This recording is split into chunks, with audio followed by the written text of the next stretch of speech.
After months of procrastination, the Eurovision Iceberg is back for 2025. Today, we're going to be going through the first half of it. It has been a turbulent year, to say the least, and that is very much reflected in what we're about to go through as we take one last look before the trauma erases it from our memories. As always, thank you to Amazing Dear and the team over on the Eurovision Reddit for putting this together. Quickly before we begin, this video is going to take us as far afield as Bhutan, but you can get the Bhutan experience at home by setting your location as that country with Surfshark VPN, or any of the many other locations that the service offers. Seriously though, I'm expecting to be traveling a lot over national final season in the next few months. It's nice to know that I'll be able to keep watching the same series on Netflix or wherever else as I am at home, and access series that are available elsewhere but not in the UK. As well as that, if you're running an international singing competition and want to beef up the number of countries you can claim to have participated in your rest of the world vote, with Surfshark VPN you can switch between over 3,000 servers in more than 200 countries and regions to help beef up those numbers fast. They're high speed, so you won't have to deal with buffering either. If you're in the US, for example, you can use Surfshark to watch Eurovision shows on YouTube, circumventing the fact that they're usually blocked and you have to pay to watch them on Peacock instead. As well as that, you can watch any region-locked national finals by simply selecting the relevant country. Surfshark also has the added benefit of letting you use the internet without being legally required to hand over your literal ID documents to random companies, and it protects your online activity from their prying eyes as well as everyone else's. With data companies and corporations gathering as much information about us as they can, Surfshark gives you peace of mind by blocking ads and trackers, as well as keeping your web activity anonymous. I can't recommend Surfshark enough, and with a 30-day money-back guarantee, there's no risk to you. Go to surfshark.com/ESCGabe or use code ESCGabe at checkout to get 4 extra months of Surfshark. Now, let's get started with Tier 1 and make our way down. Montenegro returns. Montenegro returned to the contest in 2025 after 3 years, in the hopes of ending their 5-edition non-qualification streak. Unfortunately, it didn't go very well, and that's as much true for the entry that they ended up with as the national final from whence it came. More on that later. Clickbait. More on that now, actually. Clickbait was the name of the song that won the Montenegrin national selection, and it sounded like this.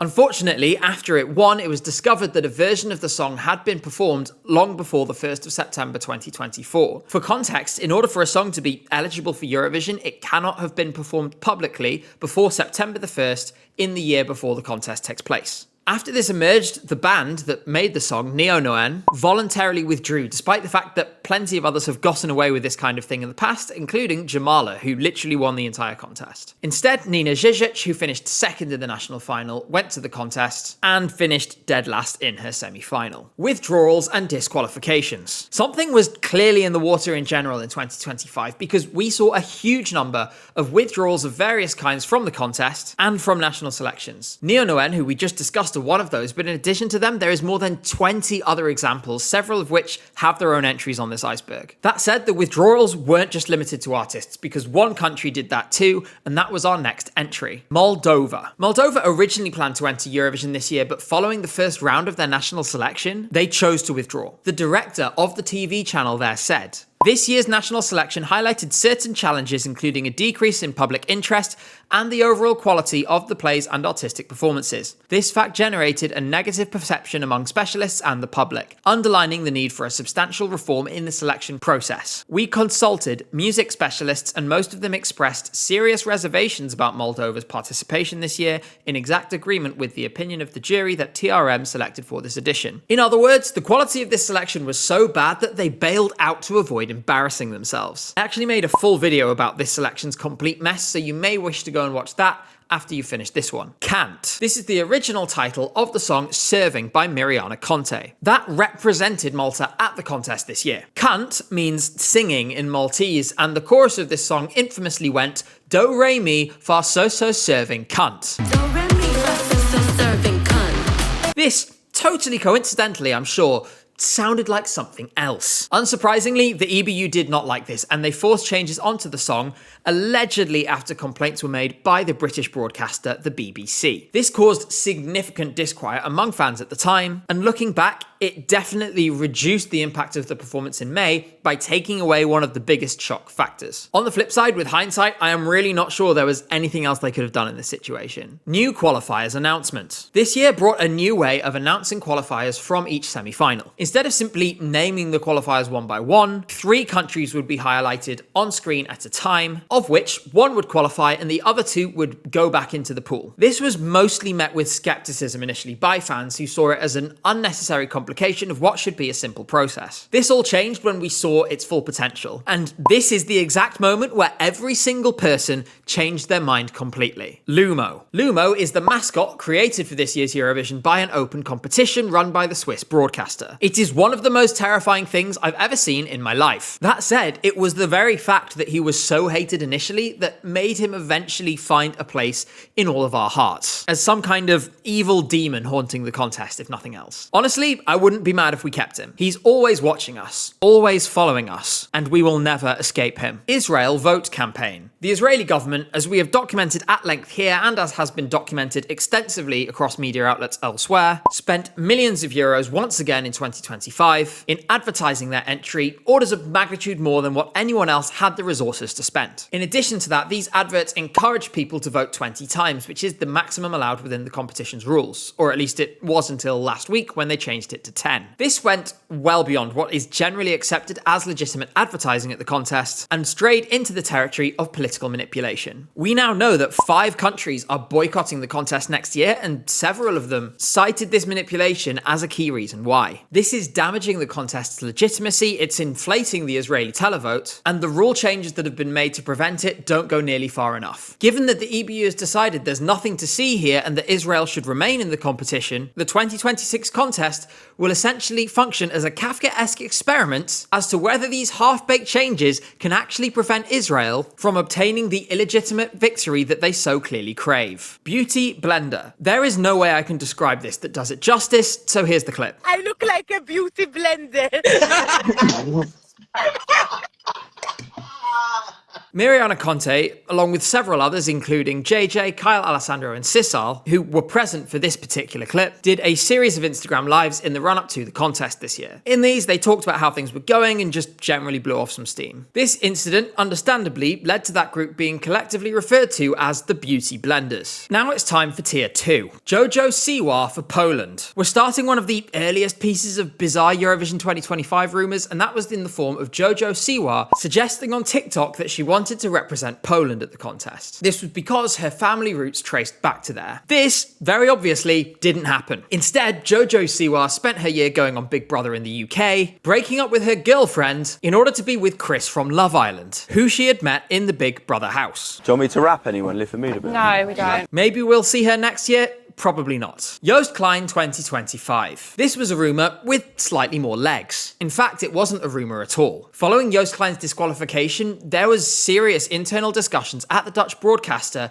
about sending him again for the 2025 contest. That reached the point where a proposal was made to him, and he allegedly had everything ready to go. He ultimately released a statement on Instagram explaining that while he had felt for some time that he needed to return to finish the job, he ultimately reached the conclusion that he didn't need to and that he had already achieved his goal. This was probably the right decision, rather than potentially facing a really re-traumatizing experience and going all the way around to the start again. Kosovo rejection. Kosovo has been trying to get into Eurovision for years, and the EBU has been written to either calling for their entry or asking why they aren't included so many times that there is a section dedicated to it on the FAQs section of the Eurovision website. In mid-July 2024, they were once again rejected on the basis of the fact their broadcaster is not a member of the International Telecommunications Union, meaning they can't be a member of the EBU either. Reading between the lines here, I think the contest is already stocked up on geopolitical crises for now. That said, if Kosovo did gain the relevant memberships in future, even if not recognised by all participating countries, they would have every right to enter the competition. It's not going to happen in the next couple of years, but watch this space. Besa at UVPSM. 2024 Albanian entrant Besa followed in the footsteps of 2022 entrant Ranella Hajati by sending an absolute absolutely diabolically bad song to San Marino's national selection the following year, immediately after flopping in their own attempt at Eurovision for their home country. Where Ranella had Salvaje, Besser had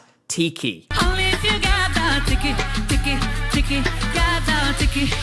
These two songs had two of the worst hooks I've ever heard in my life. Besser is also the only Eurovision artist I've ever had Twitter beef with, but you'll have to wait until part 2 in order to hear about that. Grisana. Staying half in San Marino and then going halfway to Ukraine, Grisana was in the wild card round of this year's Ukrainian selection and quickly became a favourite among some Eurovision fans. Unfortunately, there was no route to the final for her there. Following fan encouragement though, Grisana then took the Besser route and entered Una Voce per San Marino, before withdrawing after she realised she actually had to go to San Marino to participate. It was worth a try. Barabara Bastu's rise. Kai may have ended up being the Swedish entry, but it started a long way away from that. When the artists for this year's Swedish national selection were revealed, Kai were dead last in the odds. That changed when rehearsal clips and then the live performance of Barabara Bastu dropped, with them ultimately settling in a still pretty distant second place behind Måns Zelmerlöw. Despite this, they took home the prize anyway and promptly became clear favourites to win the whole of Eurovision. Ballada Nostalgia. Italy is a bit weird when it comes to selecting its Eurovision entry. This song is another example of that. The winner of the Sanremo Music Festival is invited by the Italian broadcaster to take part in Eurovision, but they have the ability to refuse, which is what the singer of this song, Olli, did. In that case, it's offered to the second place, and as a result, we got Lucio Corsi. Sanremo jingle represents San Marino. Staying half in Italy, this year's jingle for the Sanremo Music Festival was Tutta l'Italia by the Italian DJ Gabri Ponce.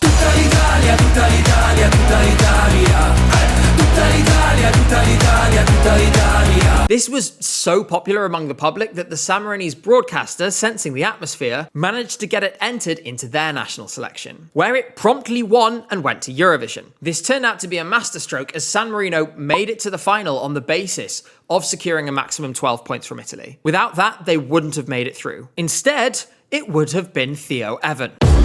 German and Swedish return. Germany and Sweden have proved somewhat allergic to sending songs in their own languages to Eurovision. For Germany, it had been 18 years since the last entry in German, and for Sweden, it was even worse. The last time they had sent an entry in Swedish was when they were forced to by native language rules in the contest in the 90s. Given that both countries did pretty well in their own native languages, hopefully this is a taboo that's broken and we'll see more German and Swedish in the contest in future. Måns Zelmerlöw. Oh boy. We mentioned Måns Zelmerlöw briefly when we were talking about Barabara Bastu, and now we get to go in depth. Having already won in 2015, he attempted to return to Eurovision this year, with the ironically named Revolution, which was about as unrevolutionary a piece of music as you're ever likely to find. He was the clear favourite going into Melodifestivalen, which is the Swedish national selection, before the silly Finnish sauna men showed up at the last minute and ruined his coronation. Eurovision fans had been generally pretty negative on him and on his song because it was so generic and it was so similar to Heroes, which was his song that won in 2015. In response to this, Måns, having played a character of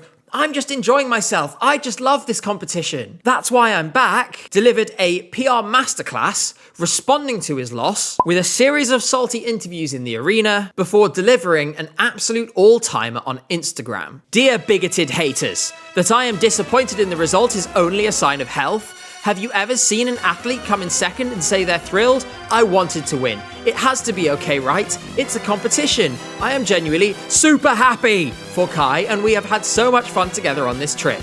I have personally congratulated them several times and have never devalued their contributions. On the contrary, they will make us proud in Basel. But this unfiltered anger from you, this bizarre overreaction, to think it's okay to hate someone in comments because he wanted to win a competition that we all love and because most of all I wanted to represent Sweden again at Eurovision?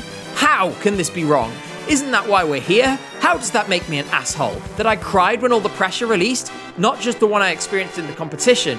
It must be okay and doesn't make me a bad loser again and again. A huge congratulations to Kai. I love Kevin, Axel and Jakob. And to all of you not haters, a phenomenally big thank you for all the votes and all the support during this journey. This didn't exactly get Måns past the sore loser allegations, and things only went downhill from here. It was revealed shortly afterwards that he was also getting a divorce, with his now ex-wife making a post on Instagram alleging drug use, repeated infidelity and emotional abuse. This post has since been deleted, presumably among the various legal proceedings that surround around divorces, especially those in the public eye. I should state very clearly, just in case, there has been no evidence produced for these allegations, and at this stage they remain simply that, allegations. Mons, please don't sue me. Mons subsequently cancelled his tour in order to focus his energy on the separation, and news on the divorce has gone quiet ever since, which is probably for the best. With all of this in mind, I think a further return to Eurovision for Mons probably isn't going to happen, and that is probably for the best. Steffen Raab come back. Steffen Raab is essentially seen as the guy when it comes to Germany and Eurovision, and with that in mind, the broadcaster in that country paid a presumably obscene amount of money for him to organise and host a new national selection, entitled Chefsache ESC, which basically translates as Eurovision, a matter for the boss. For reasons that I don't exactly understand, we had heats where artists didn't sing their own songs, and then semi-finals, then a final and a super final, and the only time that anyone other than Steffen Raab and his hand-picked judges had any kind of impact was in that super final, where conveniently all of the favourites except for Abor and Tinner had been eliminated. Other highlights included telling the band Feuerschwanz, which is a metal band that has women in it, that women prefer slow ballads, really didn't cover this selection in glory. This was a terrible format, but also a format where a victory was promised, with the German broadcaster saying that anything less would be a failure. They finished 15th. Easy top 3. If I'm not 16th! Don't get me wrong, I actually like the German entry a lot, and it's one of the best German entries in years. But this format was never going to produce a winner. Nonetheless, the arrangement with Raab, unsurprisingly, has not been renewed for the new year. It's back to retirement for him, where he probably belongs now. Year of Siblings. This year's contest saw 4 sets of siblings performing together, consisting of Vibe from Iceland, Zifferblatt from Ukraine, Abor and Tinner from Germany, and Emmy from Ireland, and they all took a nice photo together. Eurovision Roblox game. In an effort to reach out to younger fans, Eurovision created an official game playable via Roblox. Maybe they were inspired by the Roblox Joost Klein protests from 2024. This included a rhythm game where you could play this year's songs, designing your own Eurovision party, finding collectibles, and so on and so forth. This got made fun of a fair bit at the time, but it isn't necessarily a bad idea if it's executed correctly. And given that one of the contest's big successes over the last 5 to 10 years has been meeting people where they're at on social media, this could be something that's back in future years in some form. Zoe May, camera fail. During the semi-final performance of Switzerland's entry, the camera froze during the fast dramatic portion towards the end of the song. Fortunately, this wasn't repeated in the final, but other misfortune was in store for Zoe instead. Coincidentally, as was revealed by James Stevenson in his interview with show director Krista Bjorkman, literally about 4 hours before I recorded this, the reason for the freeze was that someone stood on a cable. Let's move on. Switzerland, point discrepancy record. Having scored a very impressive 214 points from the jury, Switzerland was in with a realistic chance of taking a second consecutive victory, until they got a fat 0 from the public, resulting in one of the biggest public versus jury disagreements that we've seen since the new system was introduced in 2016. The only one bigger was Poland in that same year, 2016, with a gap of 215 points. Although given that there were more participating countries in 2016, Switzerland's gap proportionally, when you look at the number of countries participating, is slightly bigger. Firefighter, 12 points. There is no way I can adequately explain this. Georgian jury, points. Firefighter, 12 points. Go to Italia! Marco Bośniak crash out. Following his elimination from the contest, there was a multi-phase crash out by Croatian artist Marco Bośniak on his Instagram. Unfortunately, the peak of this was when it was precipitated by friend of the channel and notorious angry elf ESC Gotham. He put a thread on Twitter revealing a series of unpleasant things that Marco had allegedly said in the smoking area at the Euro Club following his failure to qualify. Marco then took to his Instagram stories to respond, kind of seeming to confirm that it was accurate, before going off on a rant about whether Ukraine should be in the contest or not while it's at war. It was a mess, and given my proximity to some of the characters in this story, I think it's for the best if we don't touch it again. Trophy breaking saga. Last year, Nemo broke the trophy after winning Eurovision. In a TikTok, JJ, this year's winner, revealed he did exactly the same. Some might suggest this is a really good metaphor for the current state of the contest. Raw televote data. Several broadcasters demanded audits of the public vote results after the contest this year, after Israel's victory on that half of the scoreboard. Some demanded that the EBU release raw vote data for every single participating country. This request was never fulfilled, but Belgium and Spain did release the data themselves. Using that, Ben over at ESC Insight was able to calculate rough vote totals in every country. From that, I was then able to make this video where I estimated it would cost €755,144 to buy all the votes required to win the public vote with almost 400 points. It is a bit too easy and a bit too practical to maliciously influence the results of the contest, so you'll want to watch that video after this one. Tier 3. Cypriot singer lives in Cyprus. Over the past years, Cyprus have put together something of an unusual streak by sending artists with Cypriot lineage, but who don't actually live on the island. Usually, they've been Australian. This year, they finally sent one who lives in Cyprus, and it didn't go so well. One Morning Left DQ. 2025's Finnish national final UMK originally had 7 participants, until one of them was disqualified for a breach of the competition's rules.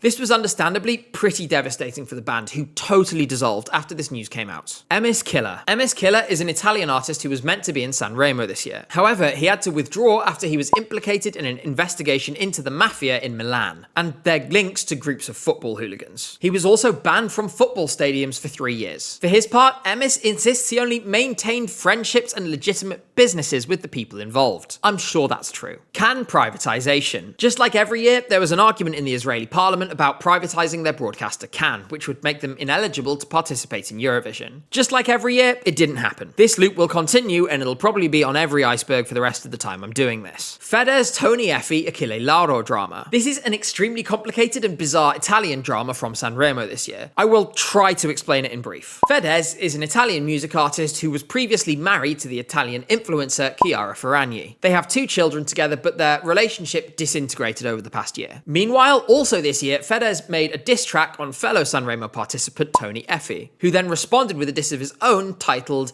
Chiara Says She Adores Me. This song included a distorted recording of Chiara, claiming that Fedez had at one stage attempted to buy streams for his music. Then it emerged in the Italian press that Fedez had a secret lover who he had called on his wedding day to Chiara, saying that he would run away with her and leave Chiara at the altar if that's what she wanted. It was also revealed that Chiara cheated on Fedez too, with 2022 San Marino participant in Eurovision and 2025 Sanremo entrant Achille Lauro. So in short, nobody likes Fedez. Tony Effie thinks Fedez is buying streams. Fedez allegedly had a secret lover, and his wife was shagging Achille Lauro on the side. Hope this helps. Dolce Hera. Dolce Hera was a participant in Montenegro's national selection this year with her song Repeat.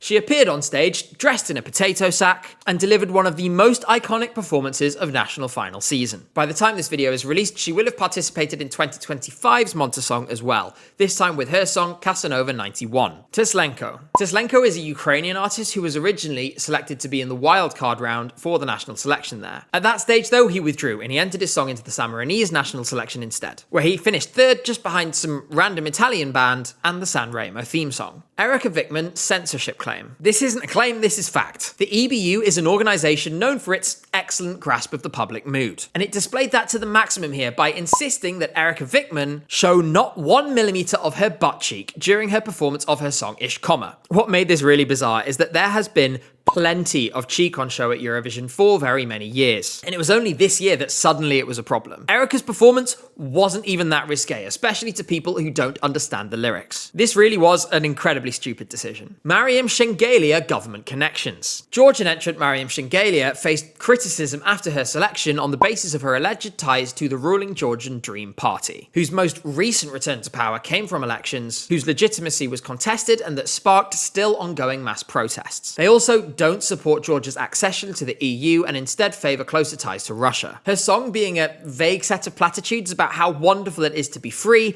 didn't exactly help alleviate the impression that she'd been selected at least in part thanks to perceived connections with the government. She refuted this in an interview with WeWeBlogs, with some also pointing to her public support of Ukraine after Russia's full-scale invasion in 2022. The waters remain muddy on this and there has never been a clear answer because there's also evidence of her supporting the ruling party. Maybe this one is best left to die now the contest is gone. Lucio Corsi featuring Topo Gigio. In the single most adorable moment of any national final this year, eventual Italian Eurovision representative Lucio Corsi did a duet of one of the contest's most iconic songs in the form of Nel blu dipinto del blu with popular children's TV character Topo Gigio. The highlight of it has to be the moment where they turn to each other and say good evening.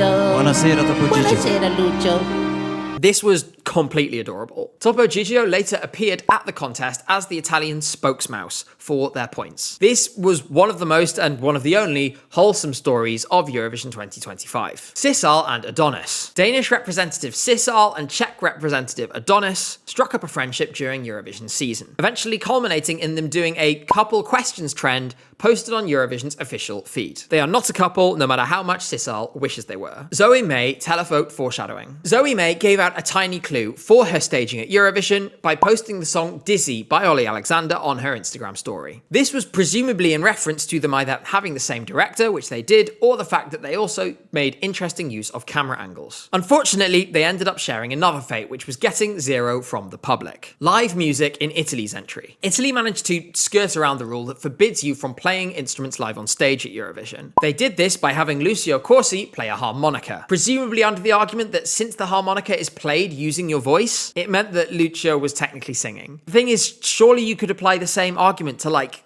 a saxophone? Anyway, this was really clever and is definitely going to be ripped off in subsequent years because I think it genuinely contributed a large amount to Italy's positive reception. Colonel Marko Bošnjak. Bizarrely, Croatian entrant Marko Bošnjak was given the title of Kentucky Colonel by that state's governor. Marko was as confused as the rest of us. As it turns out, a fan had nominated him as a joke, but now if he ever chose to move there, on various forms and driving licenses and so on, he could choose to go by the title Colonel as a result. Eurovision spokesmouse. We just talked about Topo Gigio and we accidentally covered this one at the same time, so we can safely move on. Oh my lord. Wina Numa Dita Begin. Oh my god. Oh my lord.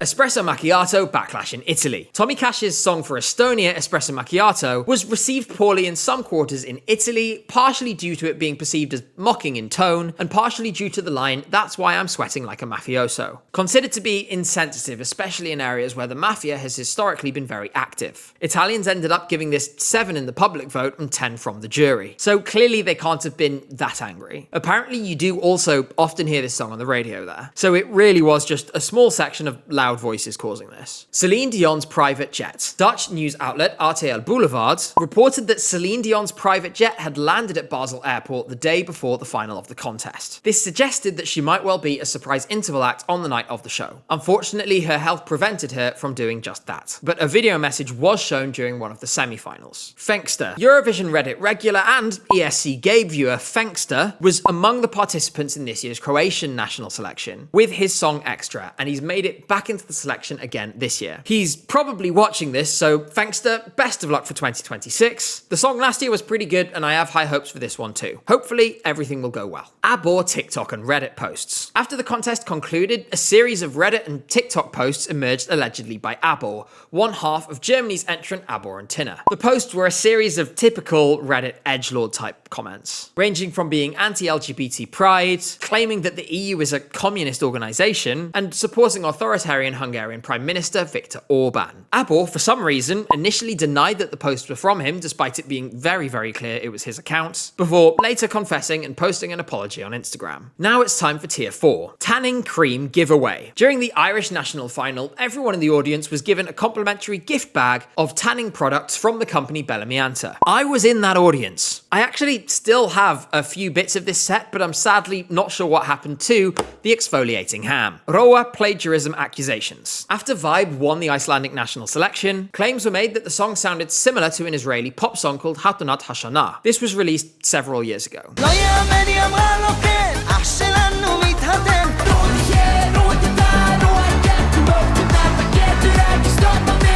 This is nonsense, not just because there is zero chance Vibe had ever heard that song before, but also because the vocal line and chord progression of these songs are very common. Could it perhaps be that some people were treating this in bad faith due to the fact that Iceland was quite critical of Israel?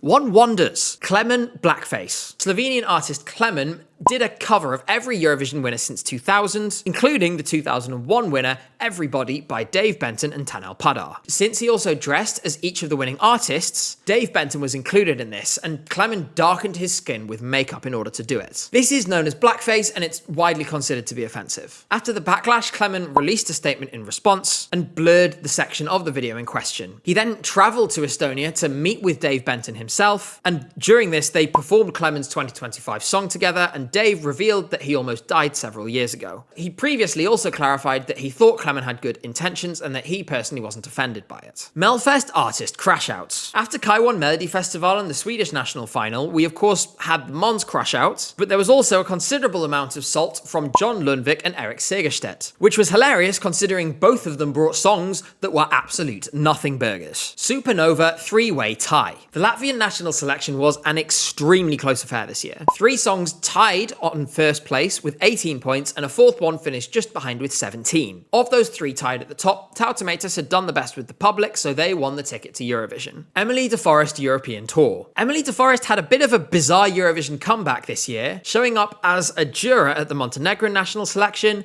and then performing as an interval act for the Maltese national selection's first semi-final. She does have a habit, though, of popping up in unexpected places, such as when she gave a surprise performance in a sauna to the watching fan press on the media day for UMK 2024. How many times can we wait in this? How many times can we break the rules between us?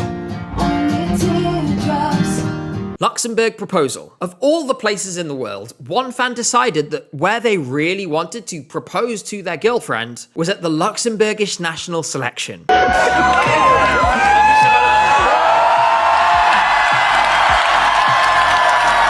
Fortunately for him, she said yes. Goldilocks, North Korea. During the artist reveal show for the Finnish national selection, the English interpreter confused North Korea and North Korea for a moment. She describes herself as an ordinary girl from North Korea.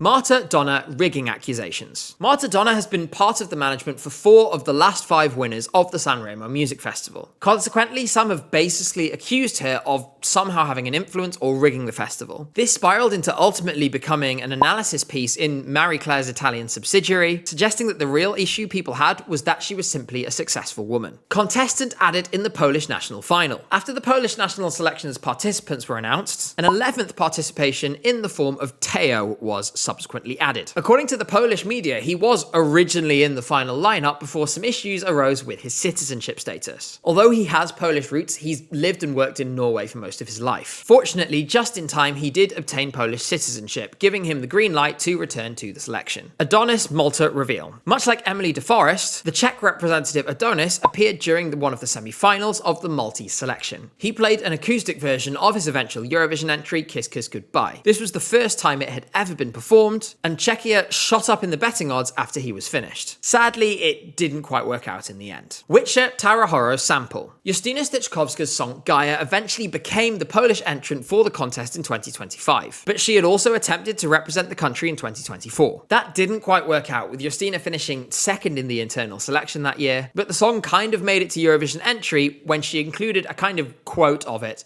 in Gaia in 2025.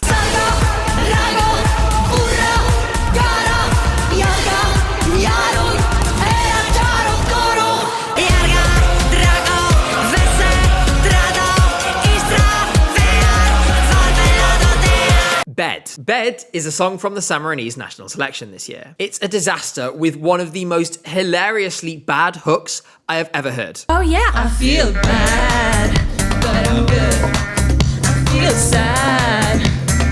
Oh. Like, what is the baaing sound in the background? Serving music video. After Mariana Conte won the Maltese national selection, money clearly poured in from all sides, from sponsors and the broadcaster, mostly owing to the notoriety that the name of the song at the time, Cunt, had given it. Consequently, we got an extremely high-budget, dramatic music video that dramatically elevated the hype for the song. Sadly, that momentum didn't make it to the contest, and neither did the word cunt. Sissal reports misinformation by the Eurovision website. The official Eurovision website claimed that Sissal had voiced a role in the Danish dub of a Disney film and performed for the King of Denmark. That's all great, except it isn't true. Sissal expressed her confusion in an Instagram story, and after this information was swiftly removed. Slovenian flag mix-up on ESC.vote. When attempting to vote online in the contest from Slovenia, many people noticed that instead of the Slovenian flag, the Slovakian flag was displayed on screen. Lucio Corsi's shoulder pads. Lucio Corsi had some very large shoulder pads. What we didn't see though is that he was keeping them puffy by stuffing them full of crisps. If it's stupid and it works, it's not stupid. Miriana Conte versus Swifties. Miriana Conte said during a Q&A on Instagram that she felt that Taylor Swift's music was vanilla. This was posted to Twitter, at which point the Swifties descended on her. Miriana later clarified that she did like Taylor and that she didn't mean any harm. Can apology to Armenia. This is a rare instance of the Israeli broadcaster at least somewhat taking accountability for breaking the rules. After Armenia performed in the semi-finals, one of the Israeli commentators said,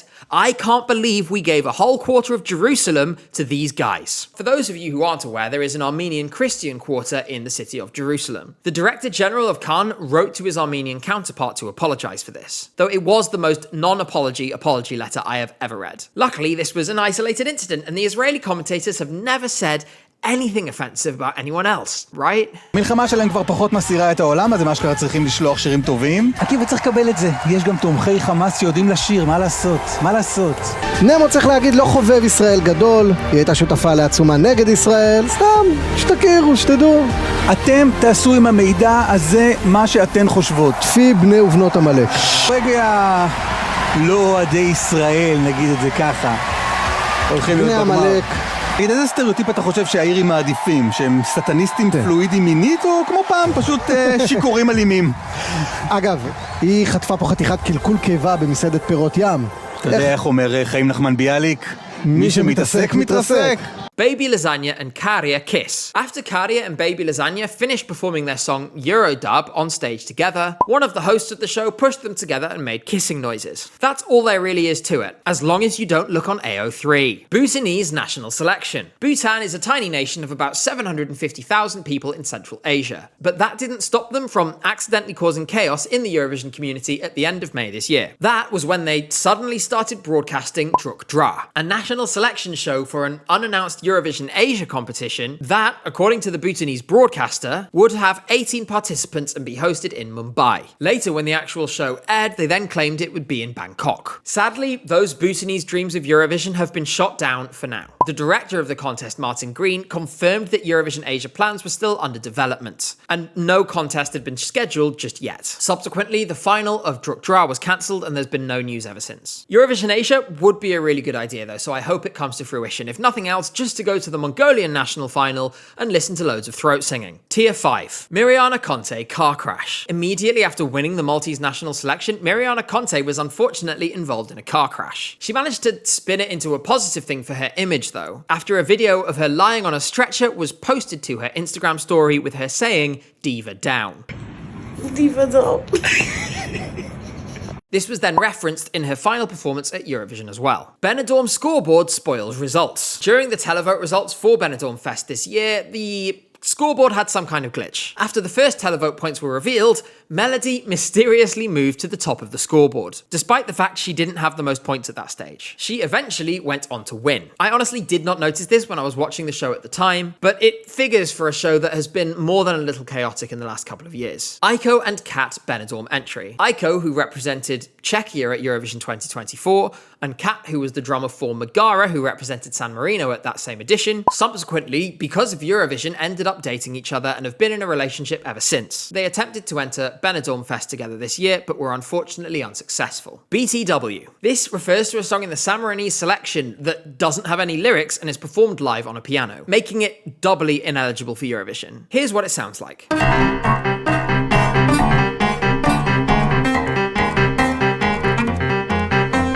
Honestly, it was better than most of the rest of the show. UVPSM Semi-3 broadcast. The San Marinese broadcaster forgot to air the third semi-final of its national final. Yes, seriously. Instead, it was aired the following day, directly after the fourth semi-final aired. I have no idea how you managed to do this. Latvia withdrawal petition. A petition was submitted to the Latvian parliament calling on the country to withdraw from Eurovision and instead redirect the funds towards sporting projects. In the eyes of the petitioner, people in Eurovision act indecent and advocate advertise it as the norm. That should give you an idea of the kind of people who were pushing this. Thankfully, it was rejected. United by music. As well as being a hilariously insincere slogan for this show, given the current state of affairs, this is a song by Joost Klein and Tommy Cash, released early in 2025. The lyrics parody Eurovision's sitting on the fence when it comes to international issues, saying things like, "We want peace, we want war," "I want to be sober and I want to take a bump," and "I want to vote Kamala and also vote Trump." There was also "Fuck the EBU, I don't want to go to court," which is a clear reference to Joost Klein's disqualification from 2024. Samantha Mumba post-national final drama. Samantha Mumba participated in the Irish national final this year, with about 5 different songs taped into one thing. Unfortunately, after losing, she was less than gracious. Channeling her inner Mons Zelmerlo, she posted on Instagram saying, "Special mention to the panel, aside from Bambi who I stan,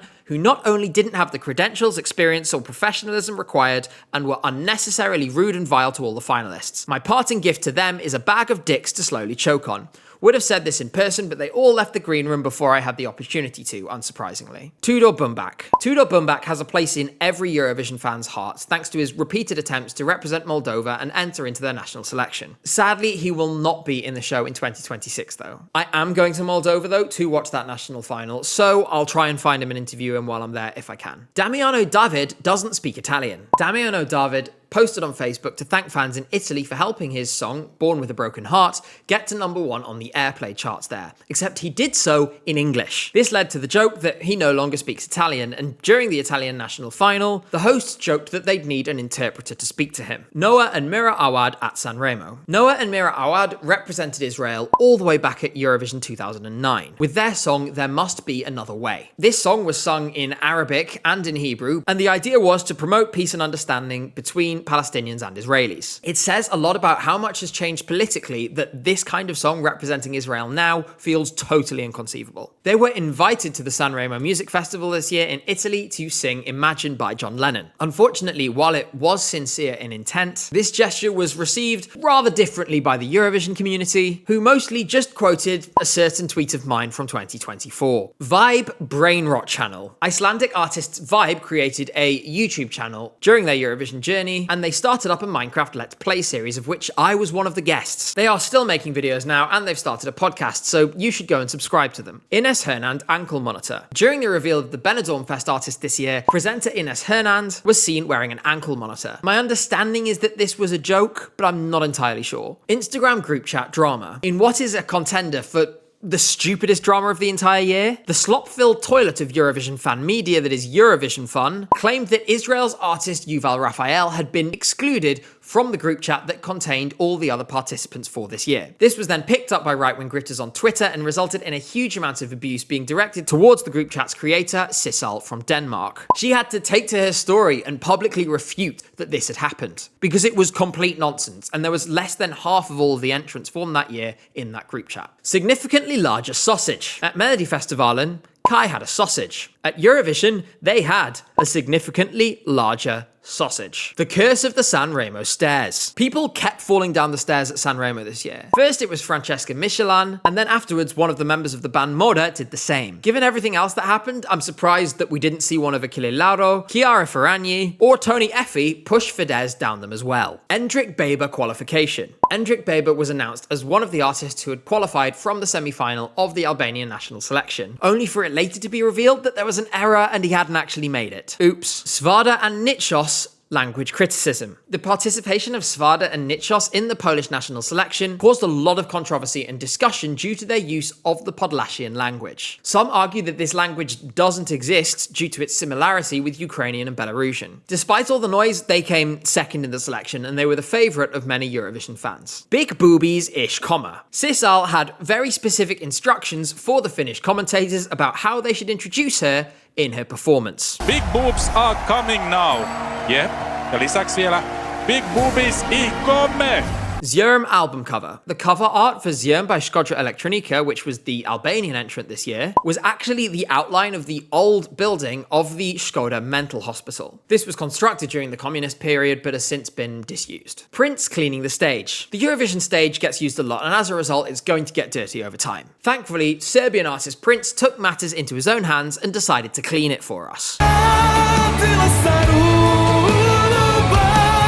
Alika removed from jury. Estonia had one less juror than everyone else when you looked at the results this year. That was because one of them, Alika, who represented the country in 2023, was removed from the jury. She had posted in support of Lucio Corsi and Erika Wickman ahead of the final, and presumably this is what did it. Swiss Eurovision referendum. Lastly for today, Switzerland loves a referendum, and as such they had one on Basel's funding arrangements for Eurovision. This was after the ultra-conservative and Christian political party, the Federal Democratic Union of Switzerland, collected enough signatures to force a vote on the matter. Their primary arguments were, among other things, saying no to Eurovision meant saying no to Satanism and occultism, as well as claiming that Eurovision had become completely instrumentalized to promote ideology like wokeism and trans rights. The public ultimately voted by a wide margin to fund the contest. And the losers skulked back off to the shadows again, having made themselves look like the biggest squares on Earth. With that, we've made it halfway through the 2025 Eurovision Iceberg. The second part is still coming, so make sure you're subscribed so you see it, because it'll be up first thing in the new year. For now, thanks as always for your support, take care, and I'll see you again very soon.